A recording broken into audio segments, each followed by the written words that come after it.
The knob stuck when I tried to turn it, just for a second, but long enough that I hesitated. My hand rested there, fingers curled around the cool brass, wondering if maybe I should just go back upstairs and pretend I hadn't seen this door at all. It didn't feel like a beginning. It felt like the start of something I wouldn't know how to finish, but I turned it anyway. The hinges groaned quietly, like they hadn't been asked to move in a while.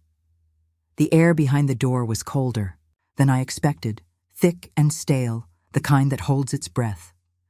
I paused at the top of the basement stairs, one foot hovering above the first step, heart tight in my chest. "Go on down, Mom," Matt had said earlier, handing me the keys like it was a favor.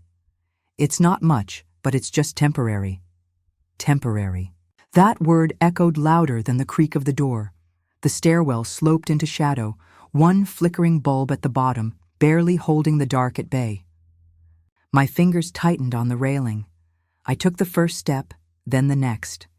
As I descended, I could feel it, not just the chill of the air, but something else, something quiet and distant, a feeling I hadn't expected in my own child's home, like I was entering a room no one meant to open again, and maybe, deep down, they hadn't. The bulb overhead flickered once, then blinked again before settling into a steady, weak glow. Yellow light poured across the floor in uneven patches, stretching the shadows into long, uncertain shapes.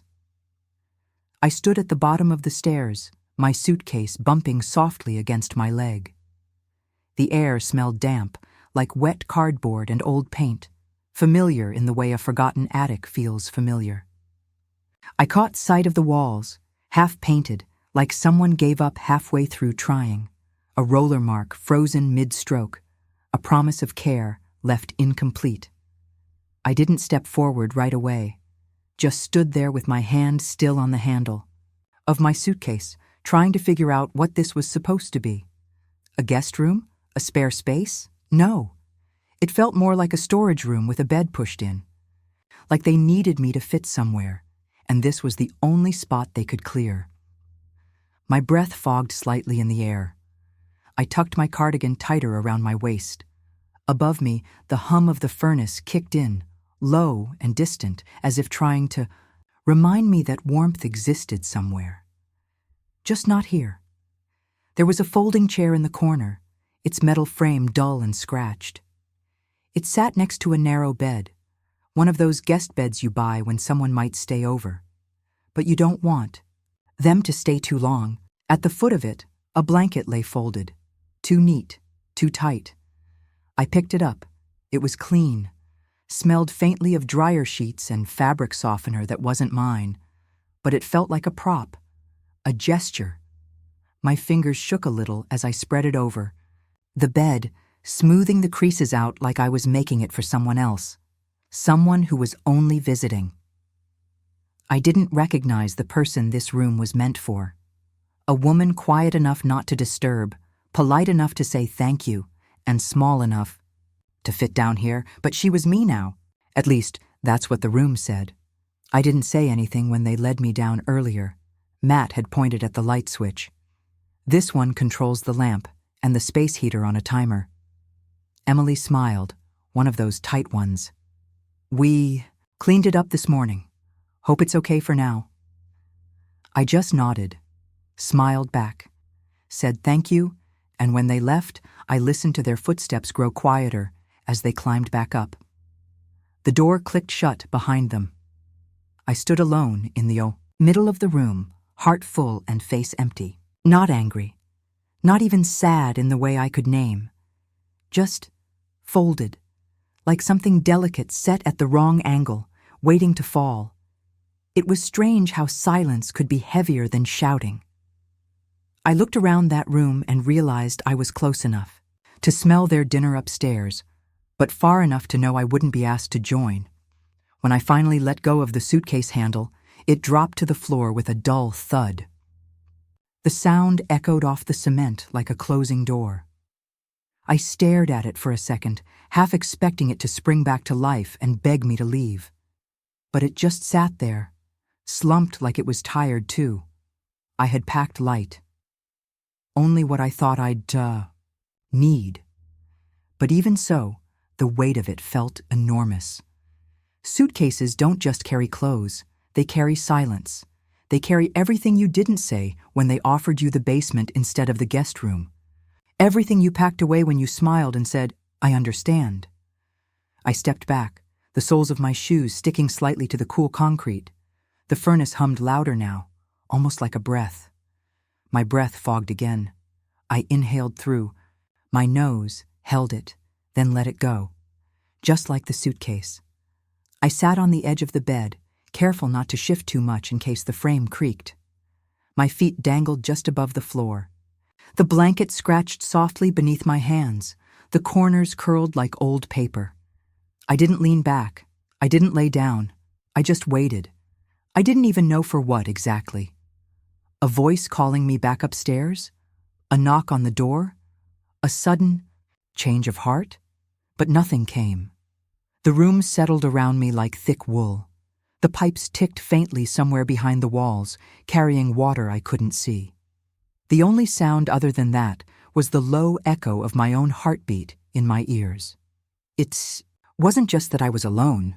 It was that no one expected me not to be. Just as I began to pull the blanket over my legs, the furnace groaned, a long, deep sound like a sigh from inside the earth. I paused. It felt like an old friend, settling beside me in the dark. The warmth moved slowly through the vent, wrapping around my ankles and rising to my knees like a gentle hand. I leaned back then, finally. Eyes tracing the ceiling, the cracks there jagged but familiar.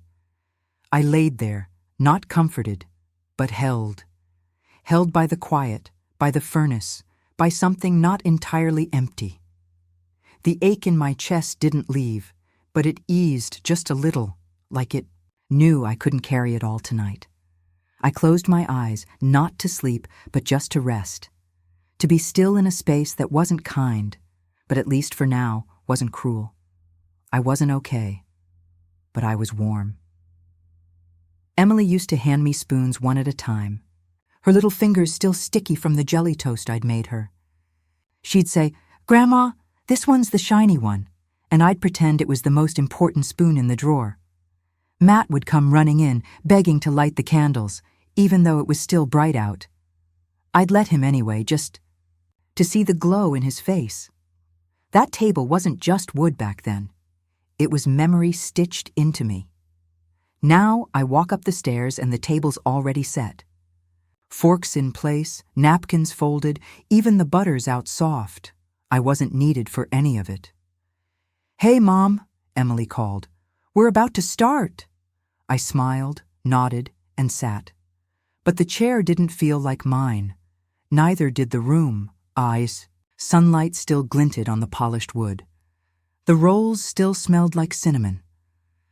But the laughter floating down from upstairs, it felt like it was meant for someone else. The mashed potatoes were fluffy, smooth, exactly how I taught Emily to make them. "They're perfect," someone said. I don't know who. I took a bite.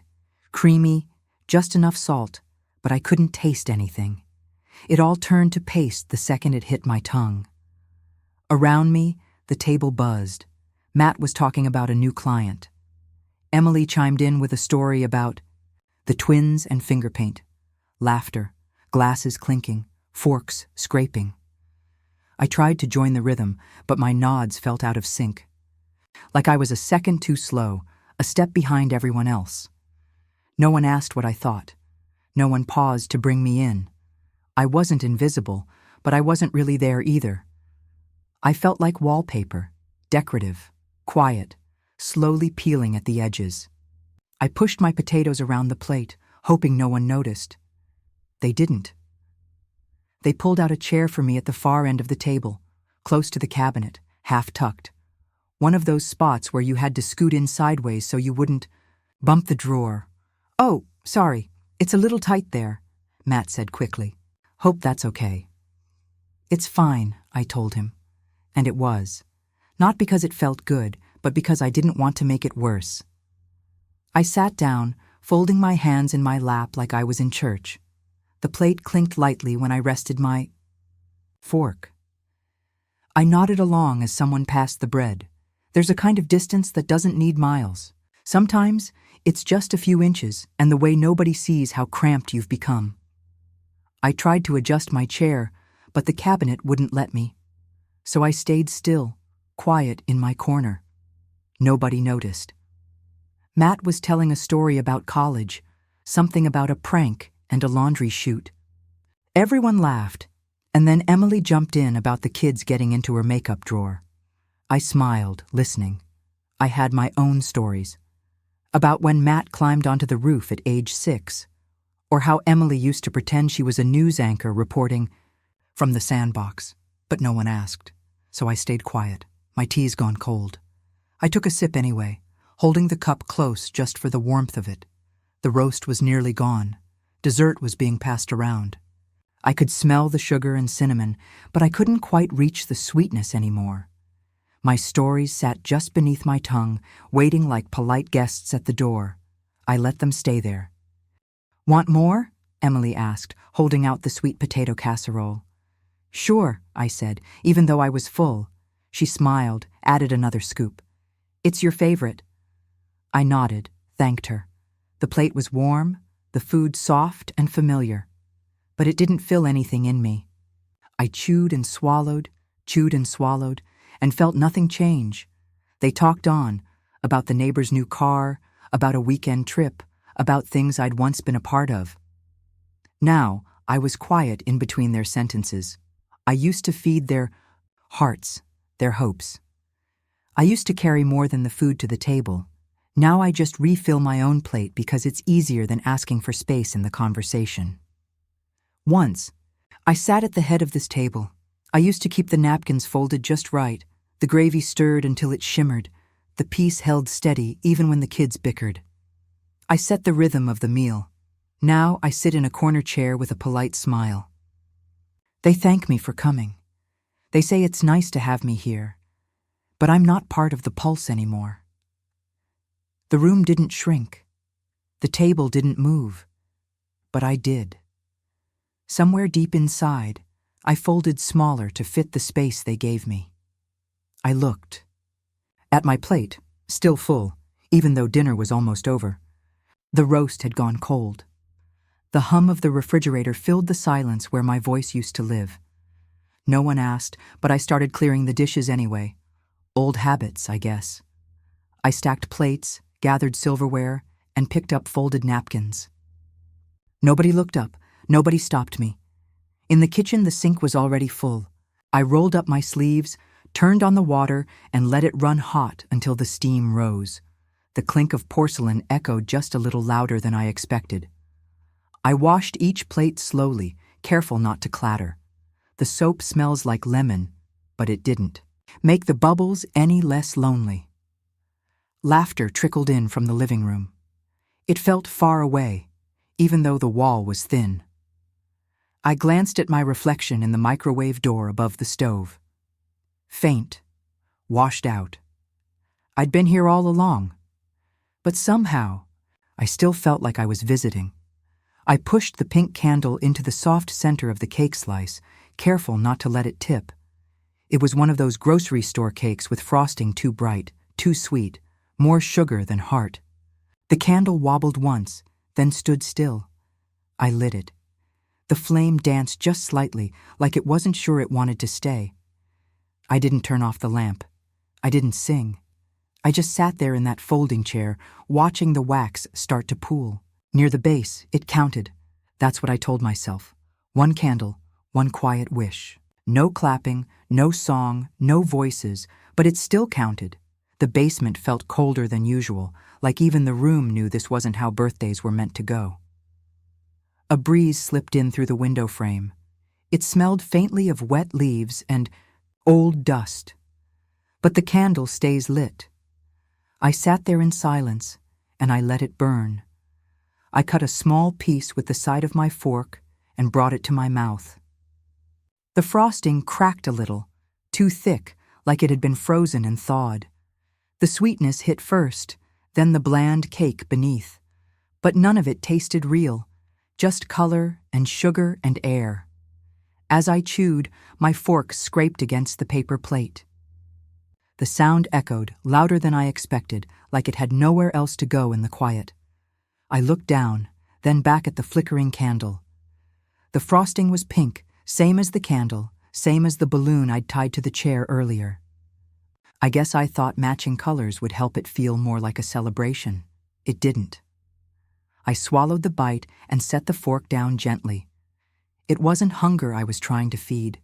It was something else, something that didn't live in my stomach. I stared at the cake and thought, this is what forgetting tastes like. Laughter floated through the ceiling like steam from a pot I couldn't touch. Someone clinked a glass. A joke was told. Maybe Matt, maybe Emily's husband. I couldn't make out the words, but the rhythm of the joy was clear.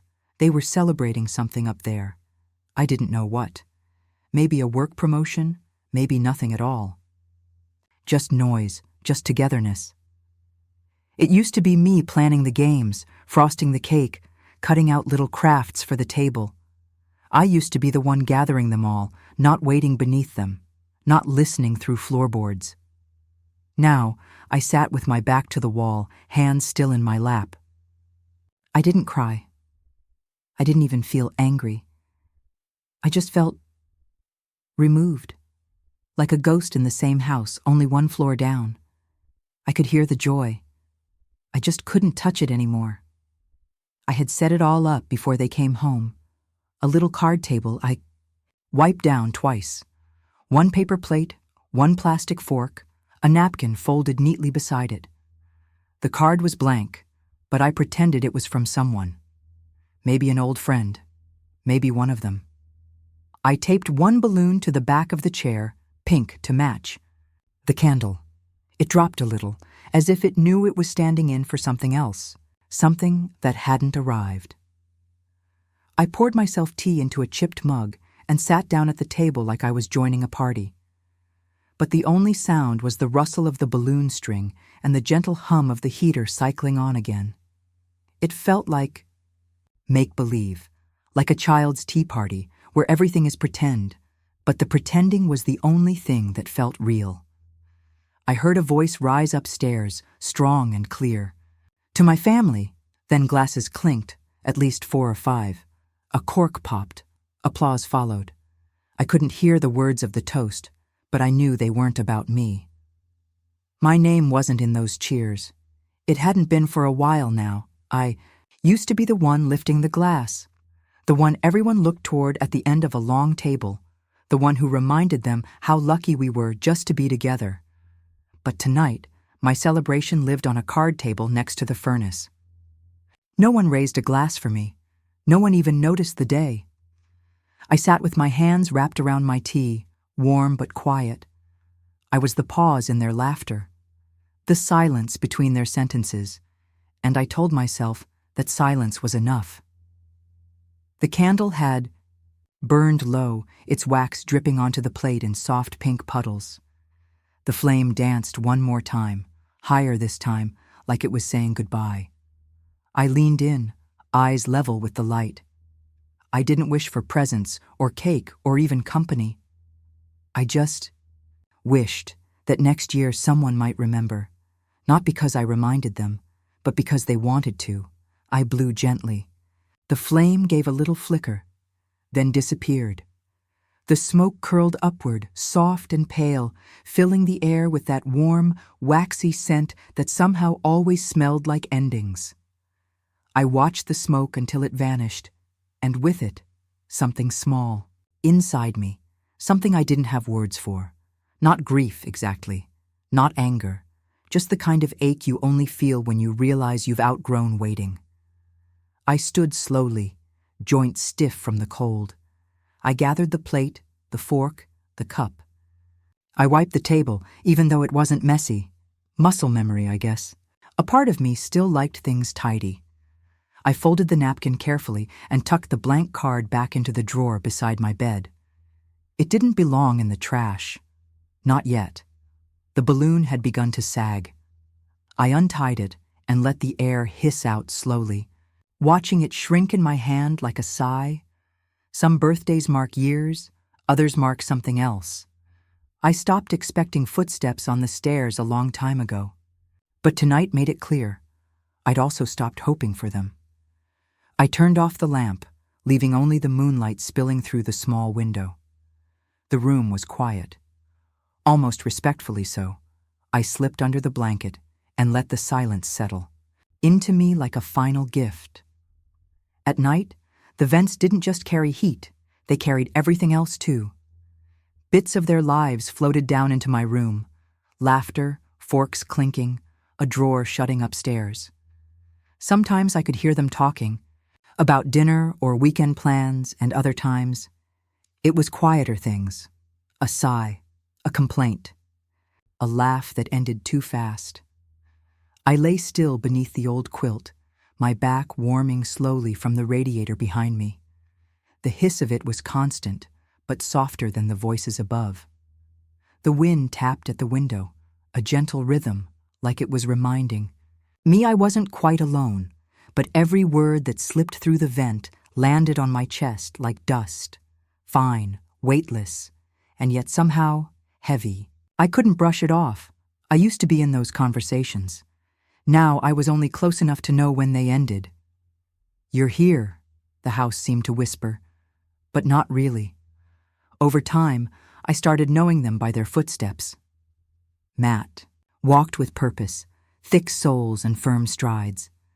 I'd hear him cross the living room in 5 exact steps, pause, then turn. Always the same. Emily's steps were lighter, more delicate, slippered, soft, but rushed. She was always on her way to something. The kids? They skipped. Fast, uneven, little hurricanes of joy I rarely saw anymore. I counted them. I knew who was home before I ever heard a voice. Footsteps were like time markers, a rhythm to the life, happening just above me. And with each one, I was reminded of where I wasn't. I'd lay still in the dark and whisper, "That's Matt getting ice," or "That's Emily checking the back door." It felt like prayer, like a rosary made of thuds and creaks, and just like prayer, it brought both comfort and ache. I moved differently now, slower, quieter. Even in the morning when I made tea, I found myself placing the cup down gently, careful not to let the ceramic click against the counter. I stopped humming. I used to hum while waiting for the water, to boil. Old church hymns mostly. Now, the silence was easier. The frost on the basement window turned everything outside a shade of white blue. It was still dark, just before sunrise. I walked across the floor like I didn't belong to it, careful not to disturb the peace upstairs. Even my breath started to shrink. I caught myself holding it when the floorboards above creaked. It wasn't that they told me to be quiet. It's that I learned it wasn't worth being heard. I used to love the sound of them talking. I'd listen through the vents and smile when I heard Emily laugh or Matt tease the kids. But something shifted. Now, their voices came with sharp edges. Words snapped instead of flowing. "I thought you were going to call her." "No, it was your turn." "Well, you said she was fine down there." I heard it all. Burnt toast, slammed drawers, microwave beeps, the frustrated clang of plates in the sink, the sound of love used to live in those walls. But now their words landed differently. They weren't speaking to me. They were speaking about me. And the worst part was, I couldn't argue with any of it. I was in the way. There was a part of the wall, near the back corner, where the heat came in just right. Not hot, not too dry, just warm. I started sitting there more often, wrapped in my robe, back against that small patch of comfort. I didn't read. I didn't do much. I just sat, and the heat would press gently into my spine. Not enough to fix anything, but just enough to soften the hard corners of the day. Sometimes it felt like that warmth understood me more than they did. The walls didn't ask me to explain. They didn't tell me I was too much. They just were. Quiet, steady, present. I think sometimes warmth can be more honest than love. It doesn't pretend. It isn't in demand. It just stays. They were right above me, just a flight of stairs away, but the silence between us stretched like a canyon. No more footsteps. No more voices. Just the hum of the heater and the ticking of a wall clock that no longer chimed. I sat in the quiet and realized I hadn't spoken out loud all day. Not even to myself. Funny, isn't it? A house full of people, and still, you can feel like the only one inside. When my husband passed, the loneliness was sharp but simple. This was different. This was the kind of quiet that makes you question if you ever spoke loud enough to begin with. I stopped listening to them. At first, I'd tune in to every laugh, every drawer closing, every creak of the stairs. But one morning, I didn't even notice the footsteps. Instead, I listened to the way my tea steeped, the sound of the spoon tapping the side of the mug, the soft rustle of the blanket as I pulled it over my knees. I started counting my sounds, my breath, my heartbeat, the creak in my knees when I stood up. The silence hadn't left, but it didn't feel like absence anymore. It felt like space, and, for the first time in a long time, that space belonged to me. It started with the softest knock, so gentle I almost missed it over the hum of the heater. I paused, holding the spoon above my mug, wondering if I imagined it. It came again. Just a light tap, like someone unsure they were welcome. I wasn't expecting anyone, maybe a package or a neighbor about the trash bins. But when I opened the door, it wasn't a delivery. It was Maggie. She stood there with a smile and a book in hand, her cardigan sleeves pushed up and a breeze tugging at her hair. "Hope I'm not intruding," she said, holding the book up like a peace offering. I blinked. No, not at all.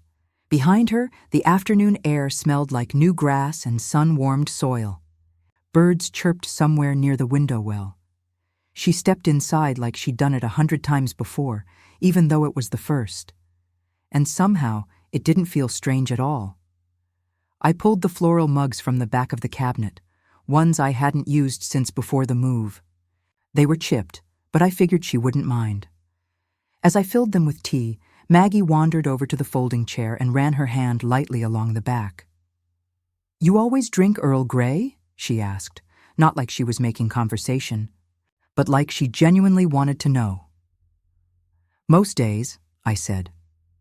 We sat. The steam curled gently from our mismatched mugs, and for a minute it was just quiet between us.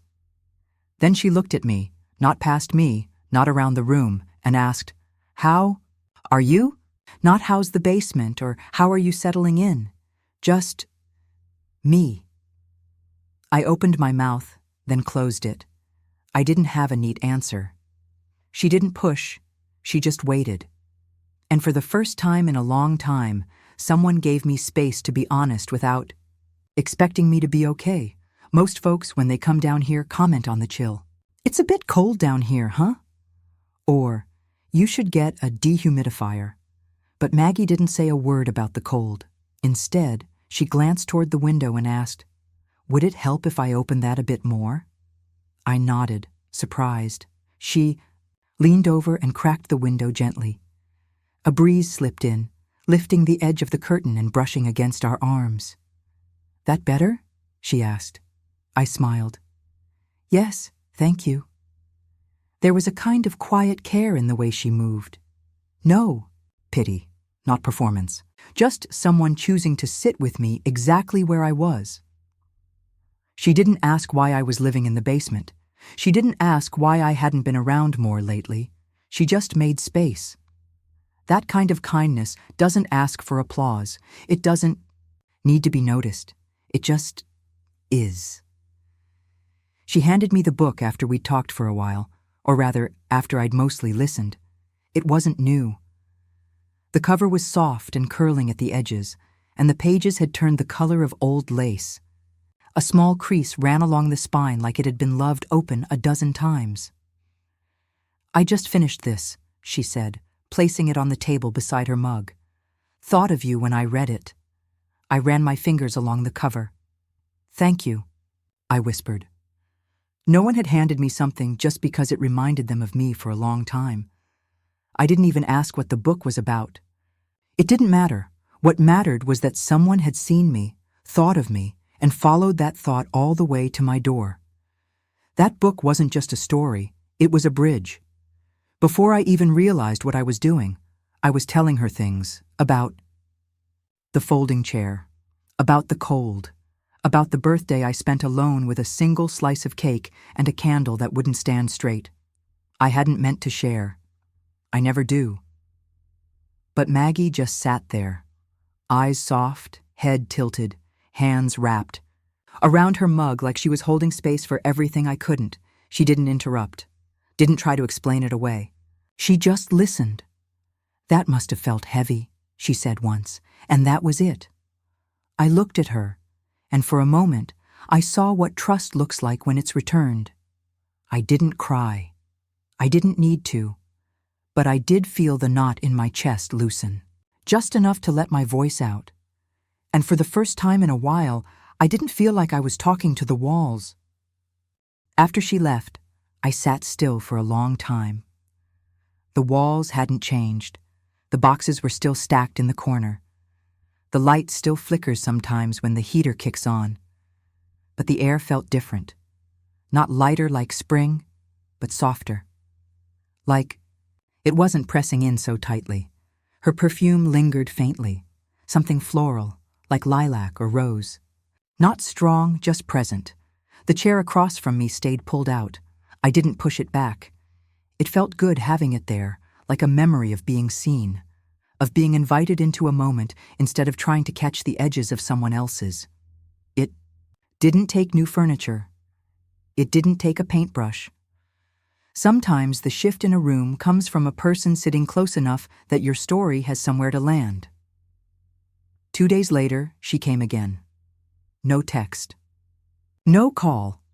Just a soft knock and her smile. She had another book tucked under her arm and a new tea blend in her bag. She stepped in like we'd never paused. Felt like you'd enjoy this one, she said, setting the book gently on the table. The air outside smells like rain. Drops began to tap gently against the basement window, steady and calm. The birds outside still sang, softer now, as evening began to stretch across the day. She sat in the chair across from me again. Familiar now, comfortable, and I realized something as I poured us tea. You can live with people upstairs and still feel alone, but every now and then, someone comes along, not out of obligation, but choice, and they make you feel like more than space. They make you feel like home. I woke up that morning and just stared. My eyes went straight to the ceiling, like they always did. But this time something felt different. The water stain above me, that little crescent-shaped mark in the corner, suddenly it looked like a question mark, like it was asking me what I was still doing here. I'd seen it 100 times, probably more. But now it wasn't just a mark. It was a reminder, a question, a mirror. The light through the basement window was soft, barely there.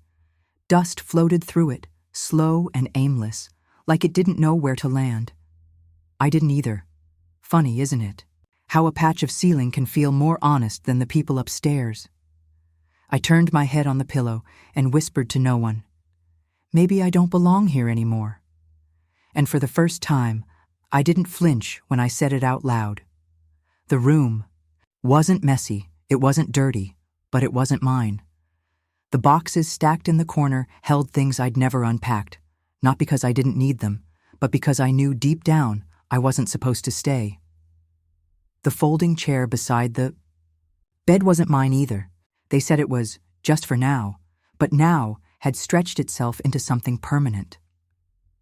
I ran my finger along the windowsill. Dust clung to it, not the kind of dust that builds up from life, from use, from time. This dust was the kind that settles when a place is forgotten. I held my finger up to the light, watched the particles float there. It made me think. Places remember when you live in them. But this place didn't remember me.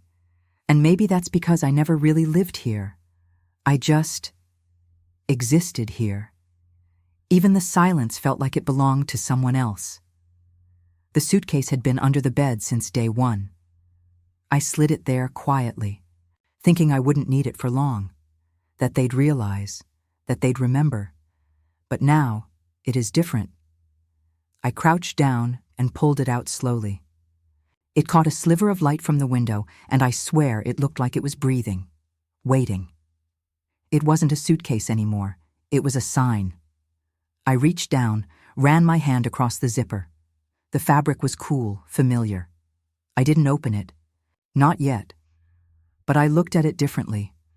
Not as something I unpacked from, but something I could pack again.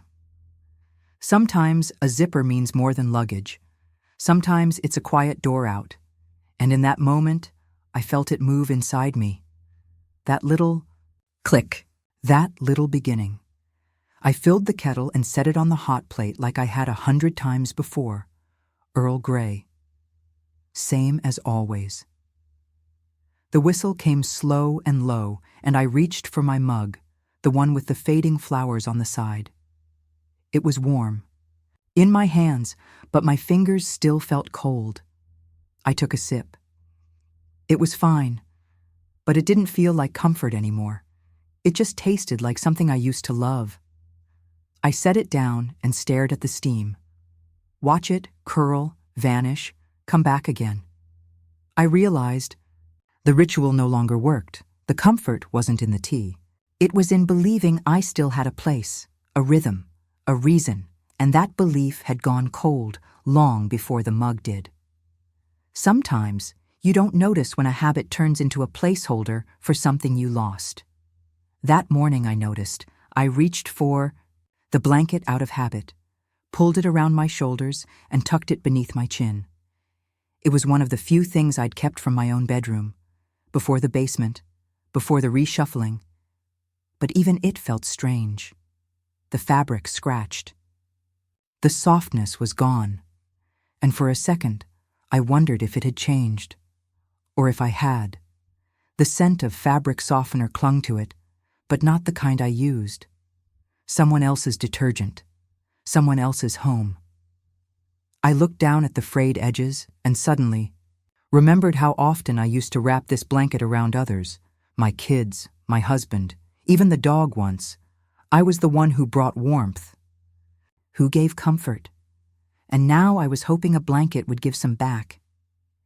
It hollowed me in a quiet way I didn't know how to name. It had been building for weeks, maybe months, little aches, little tugs. But that morning, it hit all at once. Not like a crash. Not like something broke. More like rain tapping slowly and steady on a roof until the sound finally sinks into your bones. I sat at the edge of the bed, palms resting on my knees, breathing in the heavy air.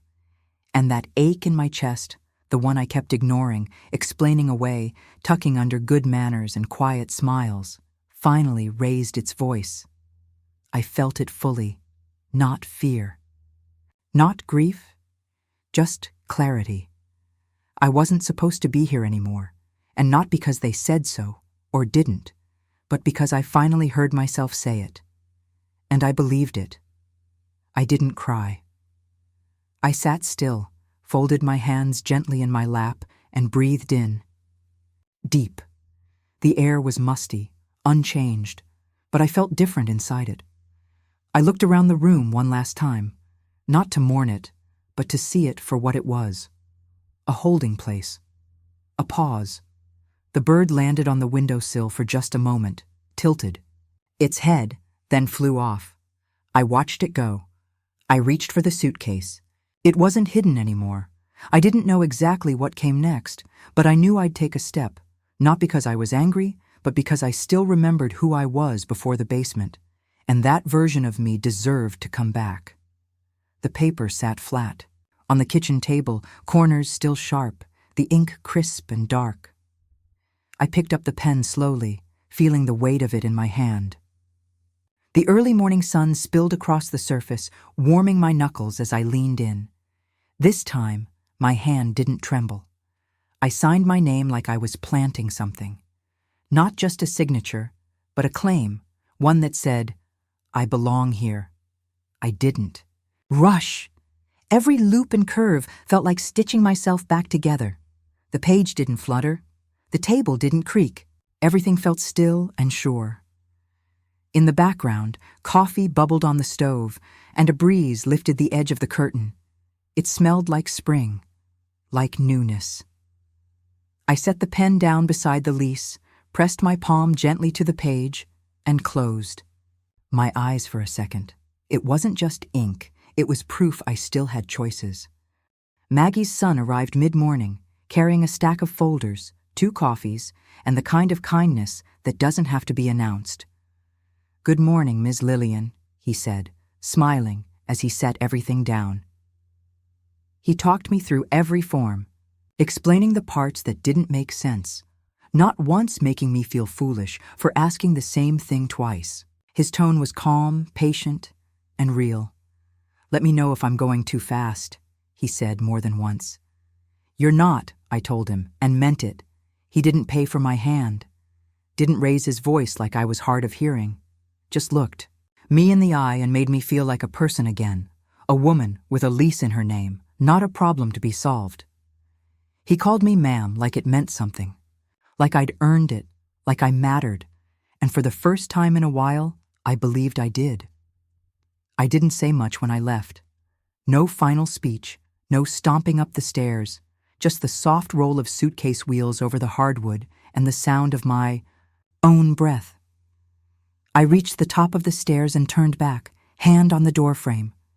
That basement had held my sorrow, my silence, and somehow, my survival. I closed the door gently. Let it click shut. My hand lingered on the knob, and I whispered, Thank you. Not to the people who forgot me, but to the part of me that endured anyway. The hallway was filled with boxes, the smell of lemon cleaner, the quiet of a moving day. I didn't look back again. Some goodbyes don't need a witness. They arrived a few days later with laughter trailing. Behind them, a tall plant with floppy leaves and a tray of cookies still warm from the oven. We're so happy to be here, the woman said, her smile wide and real. I'm Clara, this is Jordan, and you must be Ms. Lillian. Something in the way she said my name made me stand up a little straighter. They didn't ask why I'd moved, didn't comment on my age or guess how long I'd be staying. They just asked how I liked my tea and whether I preferred sunflowers or roses for the front porch. And that was enough. For the first time in a long while, upstairs didn't feel like somewhere I didn't belong. It felt like neighbors, not noise. It felt like beside me, not above me. I woke up to birdsong, not boots, not voices, not the heavy rhythm of footsteps crossing overhead, just birds, soft fluttering on the roof, the breeze moving gently through the window. The curtain danced lightly, and I let the morning air touch my cheek before I even opened my eyes. The scent of bread drifted up from the cafe below, yeasty, warm, like a promise.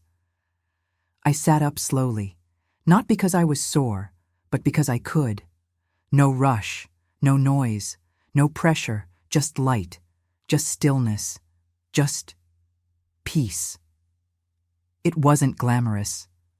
The paint was still fresh, the walls still bare, but it was mine, and it was enough. I unpacked slowly, like I was folding memories. Each item I placed had a story. Some I was ready to let go of, some I needed near me again.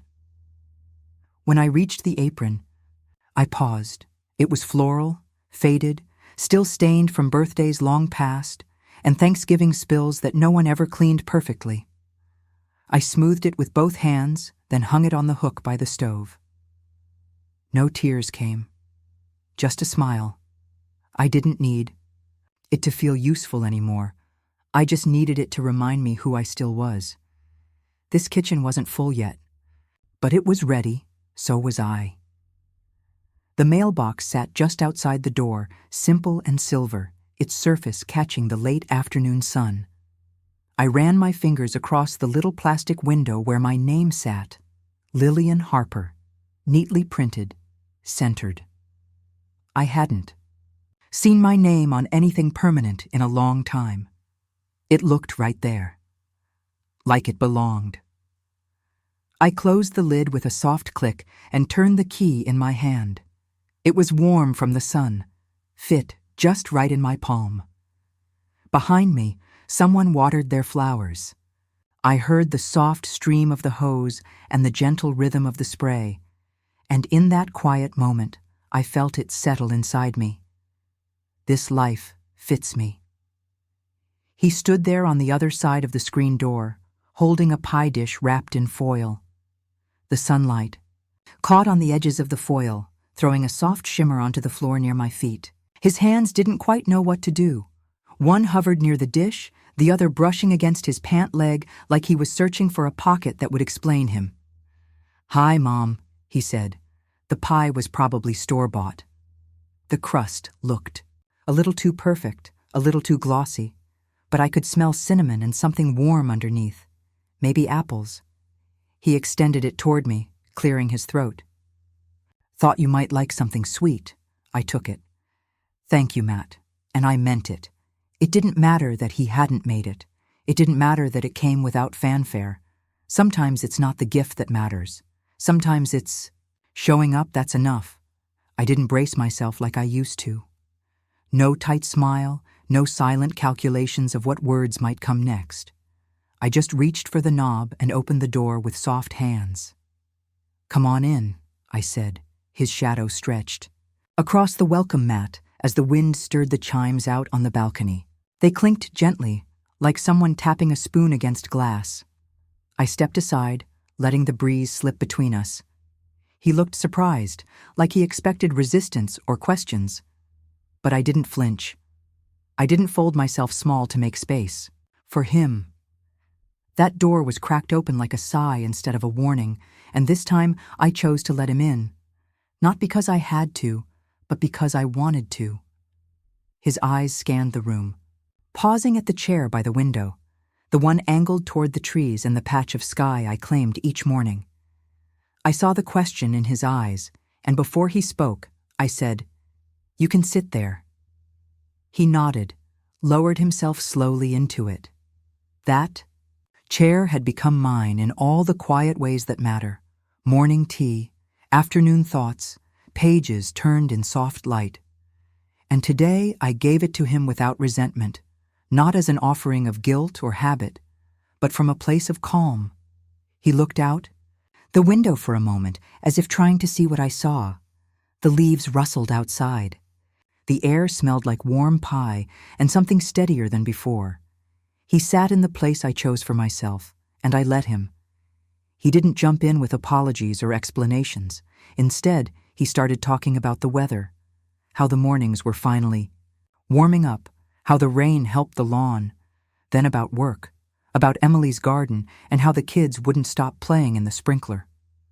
I listened, not because the details mattered, but because the pauses did.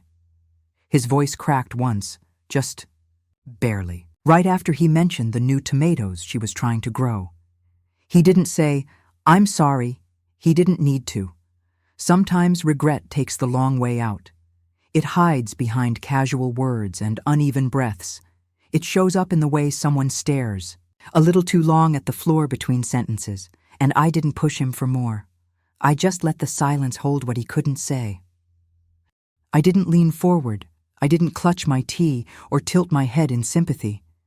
I stayed where I was, rooted, quiet, whole. He needed to speak, but I didn't need to fix it. That was new. For years, I filled silence with reassurances, stitched their guilt into something softer. I made it easier for them to ignore what hurt me. But not today. Today, I listened without shrinking. The sun fell low, casting long golden stripes across the rug. The chimes outside whispered like they knew something had shifted, and for the first time, I didn't feel beneath the moment. I felt beside it. He looked at me like someone seeing a book he used to read but never quite understood. There wasn't pity in his eyes, just curiosity, maybe confusion, a quiet wondering of who I had become since the last time he truly looked. And maybe I had become something unreadable to him, someone who no longer waited by the door or bent to be accepted. That's the price of peace, I suppose. Sometimes when you reclaim yourself, you become less familiar to the ones who benefited from your silence, and that's okay. Between us sat 2 mugs, untouched but not forgotten. The daisies on the table caught the last of the day's warmth, their yellow petals open like small hands. There was space between us, but this time it didn't hurt. When he stood to leave, I didn't ask why he came. I didn't press for answers, or wrap the moment in a ribbon of closure. I simply walked with him to the door. "Thanks for the pie," I said. He smiled. "You're welcome." I held the door open as the hush of early evening settled in. The scent of honeysuckle drifted on the breeze, and the pie sat half-eaten on the counter, proof that the visit happened, but not a demand that it meant more than it did. "Drive safe," I added. He nodded and stepped into the soft light.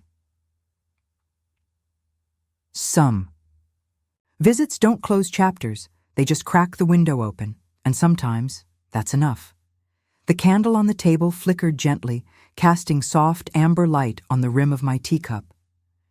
It had been burning for almost an hour now, and still the flame stayed steady, dancing, but never faltering. I took a slow sip, the mug warm in both hands, and let the quiet fill the spaces between us.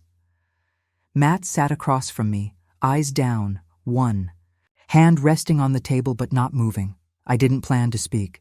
But then again, I hadn't planned much about this moment. It simply arrived. "I've been holding these words for a long time," I said softly. He looked up. "I didn't say them before because I wasn't ready, but I am now." The candle didn't so much as blink, and somehow that made me feel braver. The words didn't come out sharp or bitter, just clear and softer than I expected, like they'd been waiting too. "I didn't leave you," I said. He blinked. His shoulders rose slightly, then fell. "I left the silence you put me in. I wasn't trying to hurt him. I wasn't trying to prove anything. I just needed him to hear it, plain and calm." "It wasn't punishment," I added, letting my fingers trace the edge of the tablecloth. "It was survival." The curtain by the window lifted slightly with the breeze. Outside, the sky was sliding into the navy, and the smell of honeysuckle drifted in like memory. "I needed space where I could breathe without asking permission," I whispered. "And that wasn't something I could find downstairs." I kept my voice even, gentle. I didn't need volume to tell the truth, and when I looked up, his eyes were glossy, not with tears, but with something closer to recognition. He didn't jump to respond. No protest, no nervous laugh, no reaching for an excuse, just silence, a deep, honest pause. His hands rested on his knees, fingers lightly pressed together. He stared at a spot on the floor, like the right words might be hiding there. I waited, not out of expectation, but respect. Some truths don't echo back right away. They settle first, sink in, shift the shape of the air. The candle's glow stretched across the floor, casting long, quiet shadows that moved only when we did. Which wasn't often. There were pie crumbs on the plate between us, leftover from a visit that had started with a gesture and led to something neither of us could name yet. I didn't need noise, I just needed that pause. And in it, something between us began to change. I used to picture this moment differently. I imagined tears, apologies, some grand acknowledgement of pain. I wanted that for a long time. His remorse, my validation. A bow tied neatly around the years I spent biting my tongue. But now, sitting in my chair, in my space, I realized I didn't need that version anymore. The real peace had arrived quietly, without asking for attention. It settled into the room like dusk, soft and slow and certain. I looked around, at the glow of the candle, the quiet curve of the couch, the sound of a car door shutting somewhere far away. I felt full. Not of anger, not of longing, just enough. He hadn't said the words I once needed to hear, but I'd spoken mine, and somehow that was more than enough to let the ache lift. He stood slowly, the chair creaking just slightly behind him. "I should go," he said, almost under his breath. I nodded. "All right." He moved toward the door, hands tucked awkwardly in his pockets. At the threshold, he paused, glanced back once, not with regret, but something heavier. A knowing. He didn't say much, just a quiet nod. But I saw the shift in his shoulders, the way they carried a weight now that had once been mine alone. He didn't offer promises. He didn't try to wrap it all up. But he left, knowing it needed mending. And maybe that was a start. The door closed with care, not with finality. The candle flickered once, then held steady, and the hush that followed felt earned. I stayed at the table, fingers tracing the rim of my now lukewarm tea. The house was still, the air just a touch cooler, but it wasn't empty. Not anymore. Something sacred had returned. Not to him, but to me. My voice. I hadn't spoken to the wound. I hadn't spilled bitterness. I'd just spoken truths that had waited too long in silence. I took another sip. The flavor was faint now, but it grounded me. Outside, stars dotted the sky like old friends blinking back at me. Inside, the candle's flame swayed gently as if nodding its approval. I didn't raise my voice, I didn't cry, I just said what needed to be said, not with drama or declarations, just a whisper, steady, certain, soft. Like the rain when it first begins, not in a storm, but in single drops that tap the roof and let the world know change is coming. I leaned back in my chair and let the final breath of the day wrap around me. The breeze moved through the open window. The candle flickered low, nearly spent, but still burning. The scent of wax and old pages lingered, joined by something newer, a kind of peace. And for the first time in a long time, I felt free. I opened the box marked books and pulled the first one out like it was something sacred. The cover was soft from years of holding, its corners bent, spine cracked in just the right place. It still smelled like it did back when I first read it. Musty paper, a hint of lavender from the sachet. I'd tucked between its pages long ago, and something else, something warm, like dust that belonged. One by one, I placed the books on the shelf. They didn't match the furniture, not in color, not in size. But they matched me, tender, worn, unashamed of creases. Stories I had once loved were waiting, patiently to be loved again. The golden light from the window stretched across the floor, brushing the spines as if welcoming them back too. The scent of daisies from the vase nearby mingled with the faint wood polish. For the first time in a long time, these books belonged, and so did I. I moved the armchair myself, dragging it across the floor with slow, steady steps. It wasn't heavy, it just needed purpose. I angled it toward the window, not to look out and dream, but to look out and live. From there, I could see the rooftops and the trees. I could watch the breeze ripple through the leaves, see the mail truck slow down at the curb, catch the flicker of life moving gently past. I wasn't watching from the edge anymore. I wasn't waiting to be rescued or remembered. I had chosen this seat, this view, this moment. I eased down into the chair, the cushion warm beneath me, and let the breeze drift. In through the cracked window. It stirred the curtains and kissed my cheek. This wasn't a borrowed piece, it was mine. I placed the record on the player and set the needle with practiced care. A few soft pops, then the low hum of jazz, warm and familiar, like a sigh from the past. I didn't turn the volume down. I didn't worry who might hear. There was no one above me to hush it. No one ignored it. Just music, and me, and a room finally filled with sound that didn't apologize. I sat back, foot tapping softly, eyes closed as the melody filled the corners of the space. The candle flickered near the speaker, and my teacup steamed quietly at my side. It wasn't loud. It didn't need to be. It just needed to be mine, and that was more than enough. The vase was small, glass with a tiny chip on the rim, but the daisies inside stood proud, bright, open, sun-kissed. I set them on the table, their stems catching the lamp's glow, and then I walked to the mailbox and ran my fingers over the label. Lillian May Harper. Not in care of.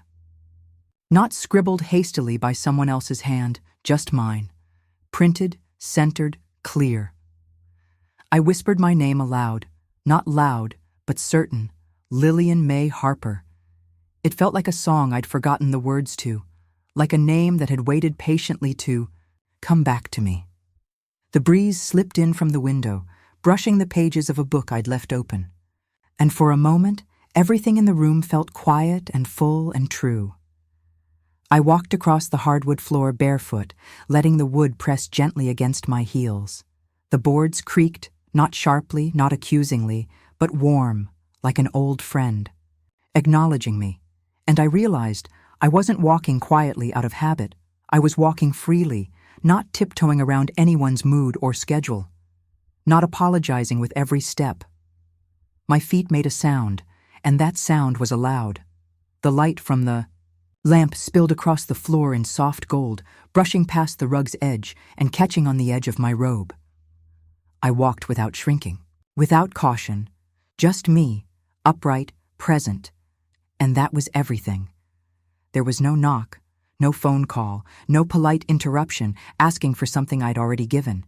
It was just me, the room, and the gentle hush of evening falling outside.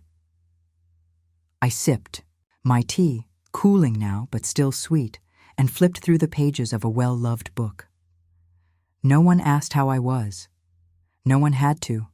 I was whole here, in the silence, in ease. The wind chimes sang softly from the balcony, and I let the melody weave itself around the chair legs and into the corners of the room. This story, this day, it was mine, and I was good enough at it. The quiet used to feel like absence, like something had gone missing and never returned. But now it felt like a breath, like space, like a room with no walls pressing in. The candle burned low, but steady. The sky outside the open window glittered with stars I didn't have to chase. The silence in this house wasn't loneliness. It was mine. It held all the things I'd reclaimed, my space, my name, my rhythm. I curled into my chair, closed the book softly, and listened. And there it was, quiet but clear. Not footsteps, not voices, just the sound of being wanted.